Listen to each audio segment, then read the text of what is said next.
Security quickly escorted the man outside, clearly seeing that he didn't belong in their establishment. Jake Harper walked confidently towards the luxurious check-in desk of the Royal Crest Hotel.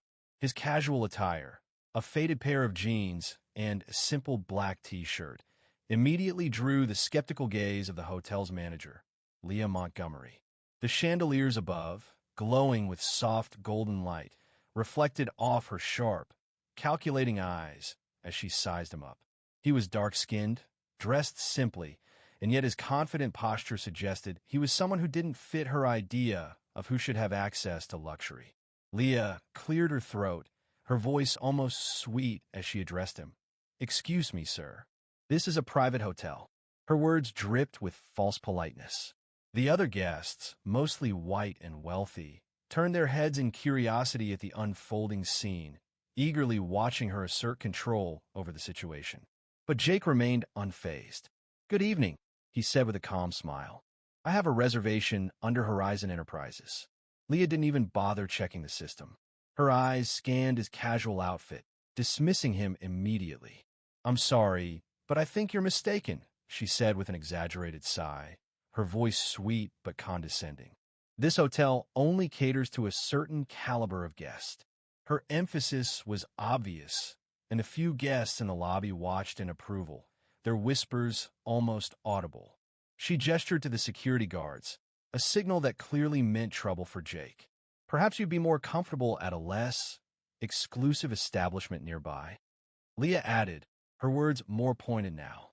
Jake remained composed, pulling out his phone. "Could you check your system? The reservation should be there," he asked politely.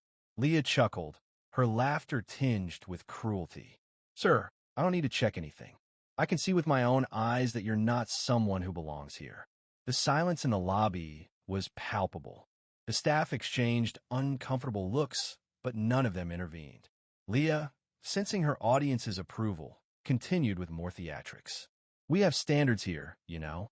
A dress code that must be followed." Jake, feeling the sting of discrimination masquerading as policy, didn't flinch. He had encountered this before, but this time it felt more personal. Leah had no idea that the man she was dismissing was the owner of this very hotel. "I'm Jake Harper," he said slowly. "My company made this reservation 3 days ago.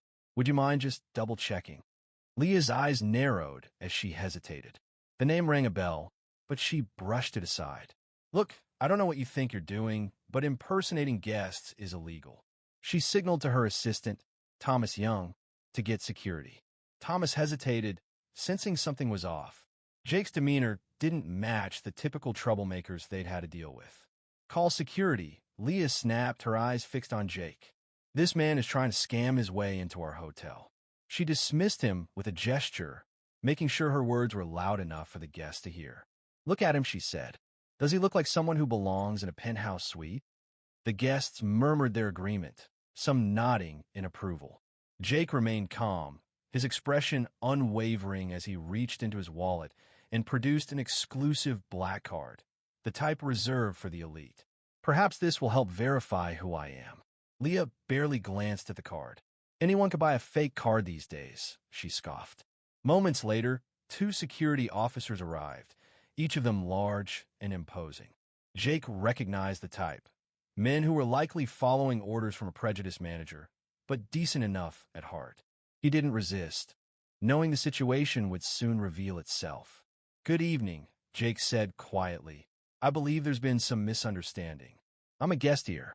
The lead officer, Brian Mitchell, hesitated. He'd worked security long enough to recognize when something wasn't right. Still, his training told him to follow Leah's orders. Leah continued her performance. "Remove him immediately. He's trespassing," she ordered, her voice rising with manufactured authority. The gathered guests watched, some smiling approvingly, others looking away awkwardly. Brian turned to Jake, who remained poised. "Sir, I'm going to have to ask you to leave," he said apologetically. Jake nodded slowly, keeping his cool. As they led him toward the exit, he made a call that would change everything. The walk out of the hotel felt like a procession of humiliation, deliberately orchestrated by Leah for maximum public exposure. Her voice rang out across the lobby. "We have strict security protocols for a reason. You never know who might try to infiltrate our establishment." Guests pulled out their phones, some recording, others backing away as if Jake's mere presence was contaminating the space. As they approached the glass doors, Leah called after him, "You're now banned from this hotel. If you return, you'll be arrested for trespassing." She announced it loudly, ensuring the entire lobby heard. A young couple, both black, sat nearby. They had recognized the situation and felt the weight of their shared history with discrimination. They exchanged a glance, a look that spoke volumes about their own experiences with hotels that chose who could belong.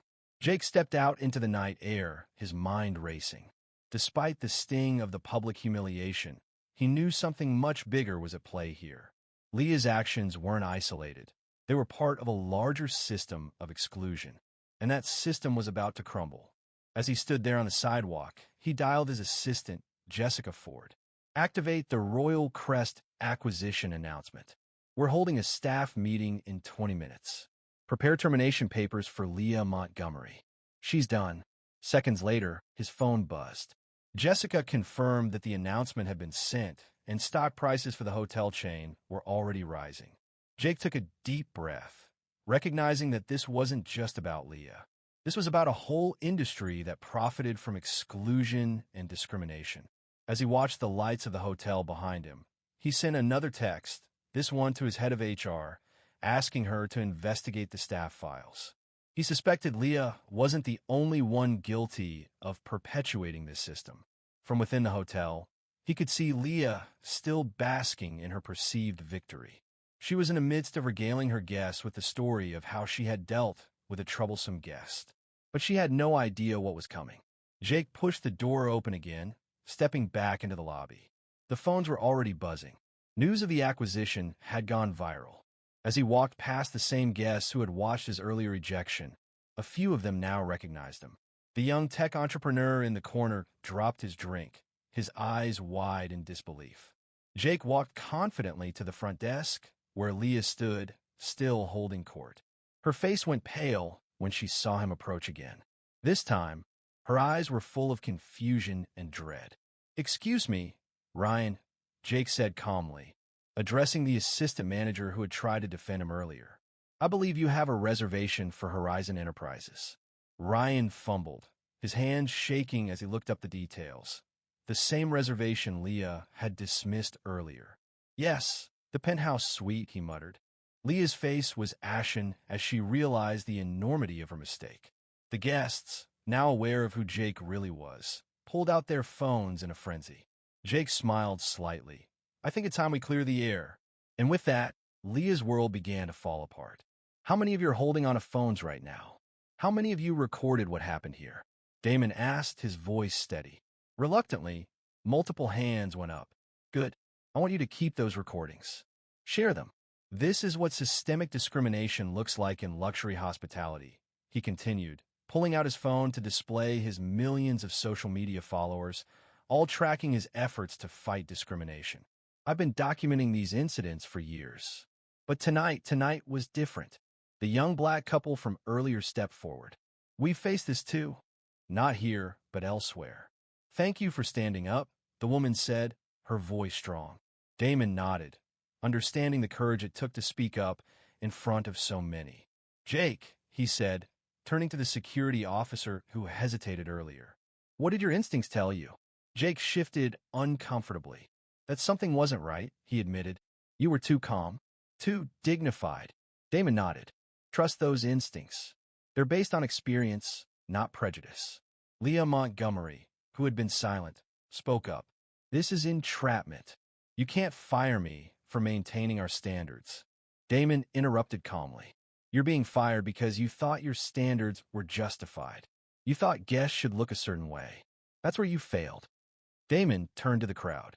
"Everyone here witnessed something important.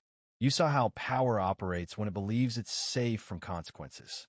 Some of you applauded, filmed, or stayed silent. All those were choices." Damon pulled out a file, Leah's personnel file, filled with complaints. "This wasn't your first time, was it, Leah?" The implication was clear. Ryan Chen whispered to a colleague. The system shows 12 complaints from minority guests in the last 6 months. Leah's posture slumped. Damon looked around at the staff and guests. Change starts with accountability, he announced. And accountability starts tonight. Damon fires Leah, revealing discrimination, settlements, and systemic accountability.